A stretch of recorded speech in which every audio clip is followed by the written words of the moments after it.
We're going to have to rebuild within this wild, wild west of information flow some sort of curating function. It's time for the AxisOfEasy podcast, the weekly technology digest that keeps you ahead of the curve. We've got to maybe do something with the internet. Brought to you by EasyDNS.com. Somebody will say, oh, freedom of speech, freedom of speech. These are foolish people. Hackers target cryptocurrency exchanges via their domain registrar. Cybersecurity agency names 4 state actors as threats to Canada. A large colo provider has been hit with a ransomware attack, and a large-scale WordPress Epsilon theme attack. This and more in AxisOfEasy, episode 173. Hey everybody, it is Mark Jeftovic here with another episode of the AxisOfEasy Weekly Digest. As I said, it's episode 173, which puts the show notes for this week's edition at AxisOfEasy.com/173. And I was just listening to that intro roll, and I realized now I'm going to have to find a soundbite from Joe Biden complaining about the internet and how we have to do something to clamp down on it. Anyhow, let's do the quotes. Last week's quote was, "The smallest bookstore still contains more ideas of worth than have been presented in the entire history of television." That was Andrew Ross. Nobody got that one. This week's quote, I'm not optimistic either, but it's a good quote and I like it a lot. So, the best cure for overconfidence in your beliefs is to constantly remind yourself that you have experienced less than a tiny fraction of a percent of what has happened in the world. This experience, however, ends up representing nearly 100% of how you believe the world works. Who said it? Actually, maybe somebody will get it because it's a it's a pretty popular book among the investing crowd these days, and it came out in the last year or so. So who knows? Post the right answer to the show notes page, get your next web hosting or domain renewal on us. So hackers target cryptocurrency exchanges via their domain registrar, which is no surprise now that Bitcoin looks to be challenging its all-time highs once again. And so there's been a couple of items over the last little while where hackers are targeting end users and cryptocurrency exchangers. We mentioned a couple weeks ago the Ledger homoglyph attack that was targeting end users. And I mentioned that again because I just got another Ledger homoglyph attack in my email box yesterday while I was writing this. Reported that on Twitter and stuff. So in the cases of targeting the cryptocurrency exchanges, I talk about this in my book, my first book, Managing Mission Critical Domains and DNS, that some companies, a lot of big companies, they have all the security and disaster preparedness in the world, but none of it will do you any good if your DNS or domain name that underpins it all gets cut off at the knees. And that's what happens in a lot of these cases. So it was an article over on Krebs on Security. Brian Krebs covered the attacks on liquid.com and NiceHash, the mining pool, via their domain registrar, GoDaddy. So attackers were able to social engineer their way in and then change the name servers or update the DNS and just modify the domain in a way where they can get into the email flow or redirect the website traffic to a site that they control. And once you're controlling the DNS or the domain, that's it. That's what you can do. And this is, again, at the risk of talking up our own product, but it is our show, so here we are. We do have our new platform, domainsure.com, which is created to mitigate these exact kinds of attacks, including detecting the homoglyph attacks, finding phishing sites as they spring up in near real time, and putting a hyper-vigilant level of monitoring on your domain names so your mission-critical domains and your infrastructure domains, as defined as a domain that's holding up a piece of the internet, isn't going to be cut out from underneath you by this kind of an attack. So go check out domainsure.com. We are almost to the point where we're about to open it up to end user sign-ins. But if in the meantime, just flip me an email, markjr@easydns.com, or get on the invite list on the website, and you will be kept in the loop. Vatican cries foul after pontiff likes racy pic on Instagram. So officials at the Vatican are not amused, and they're asking questions after a picture posted by the Brazilian bikini model Natalia Garibaldo was liked by the Pope Francis official Instagram account. So she posted a pic of her in a schoolgirl really short skirt and a locker. It looked pretty racy, and according to Vatican officials, early indications were that the like did not originate from within the papacy, or so they say, and it's unclear whether the official Instagram account had been hacked or not. Cybersecurity agency names 4 state actors as threats to Canada. So the Canadian Centre for Cybersecurity has released a report naming 4 state actors as the largest threats against Canadian interests in the online realm. And those are, drum roll please, you probably can guess, China, North Korea, Iran, and Russia are named as the state-sponsored threat actors who are targeting Canada's critical infrastructure, intellectual property, and political events. So the 2020 National Cyber Threat Assessment lists the IT threats to Canadian businesses, individuals, and government agencies, and it carries the warning that countries like China and Russia are using the internet to, quote, turn it into a tool for censorship, surveillance, and state control, end quote. The Centre is a unit within the Canadian Security Establishment, CSE, which is this country's top cybersecurity agency. It's our equivalent of the NSA. On a similar theme, but a separate report issued by the security firm Symantec details a massive worldwide attack against corporate infrastructures by a Chinese state-backed threat actor called Cicada. RCMP dragging feet at disclosing data via FOIA requests. So this was a study released by Canada's Information Commissioner, Caroline Maynor, and it asserts that the RCMP, so the RCMP is Canada's version of the FBI for those of you who aren't Canadian, they're failing to respond adequately to Freedom of Information requests. Quote, by nearly every measure, the Royal Canadian Mounted Police is failing in terms of its obligation to ensure that Canadians have access to information about its operations and decision-making, end quote.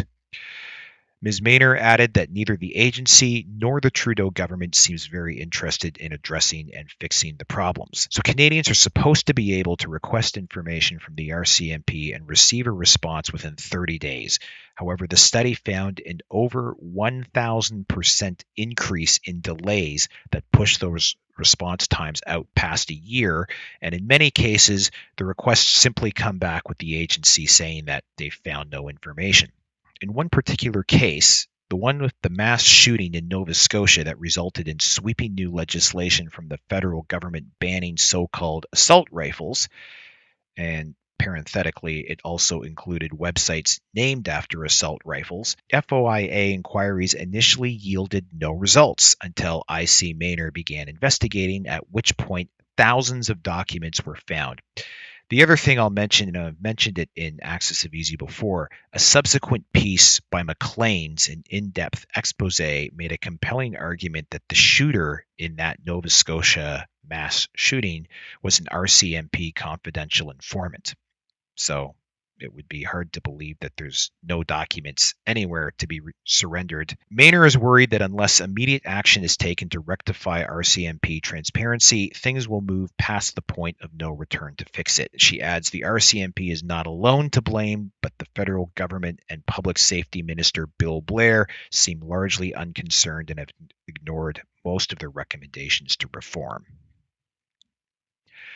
Swatter targets home after hacking their Ring video doorbell. So this one combines 2 perennial cybersecurity issues, hacked video doorbells and swatting attacks. We both have been covered here over the years. We had a swatting attack that we wrote up in AxisOfEasy 33 resulted in the death of a 28-year-old father in Kansas. That guy, Swattistic, was the one who did that. I think he is either facing 11 years in prison or he got 11 years in prison, or it's possible the trial is still ongoing.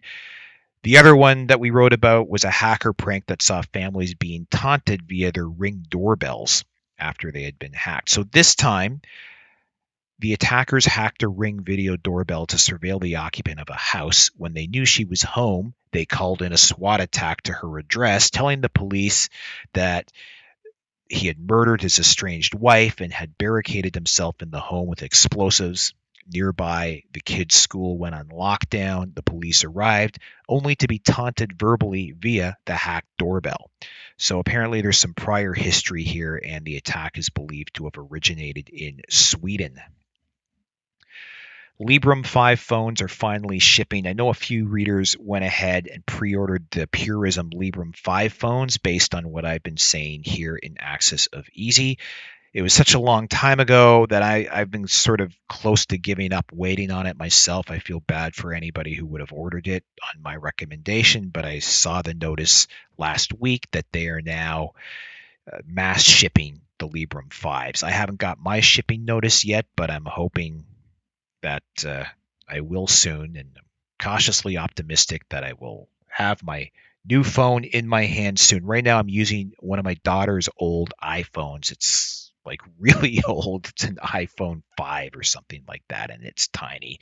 And I'm refusing to get another phone until my Librem shows up. Anyway, large hosting provider hit with ransomware attack. Large-scale managed hosting provider Manage.com was hit with a ransomware attack last week, affecting their entire system. The company disclosed a coordinated ransomware attack affecting a small number of clients, and then they made the drastic move of taking down the entire system out of an abundance of caution. The attack has been attributed to the REvil ransomware as a service group, who are demanding $500,000 USD ransom to be paid in Monero, which is untraceable. In a prior interview with a public spokesperson for REvil, the group claimed to be making $100 million per year in extortion demands. And speaking of ransomware, Bleeping Computer also reported on one called the Egregor strain of ransomware, which upon infecting a victim workstation proceeds to blast ransom notes out in hard copy from all available printers on the network. That must be a lot of fun to watch. Large-scale WordPress Epsilon theme attack. So WordFence reports a large-scale wave of attacks against WordPress sites utilizing the Epsilon theme framework.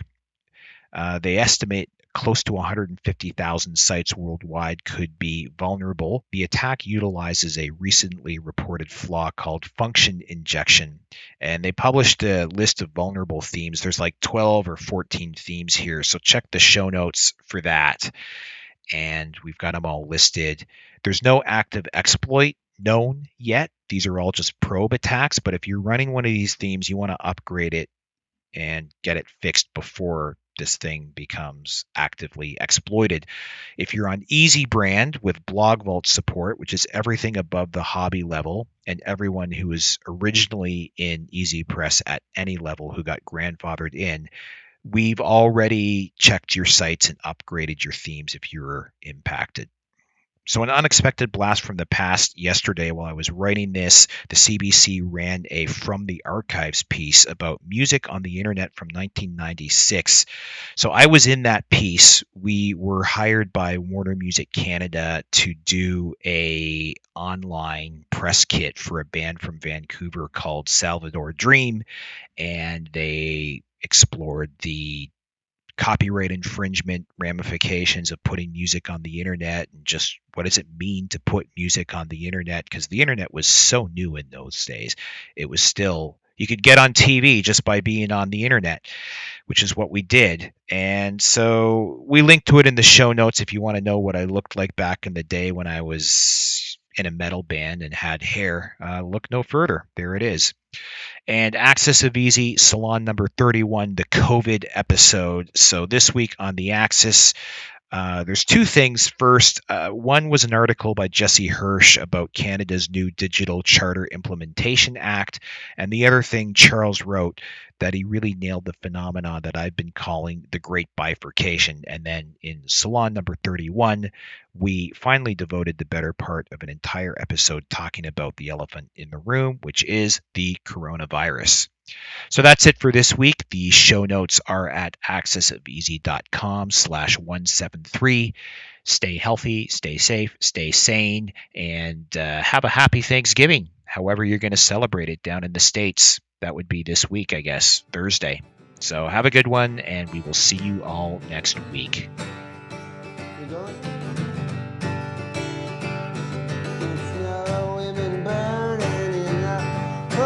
You wear 1100 crushed in the panic on the stairs.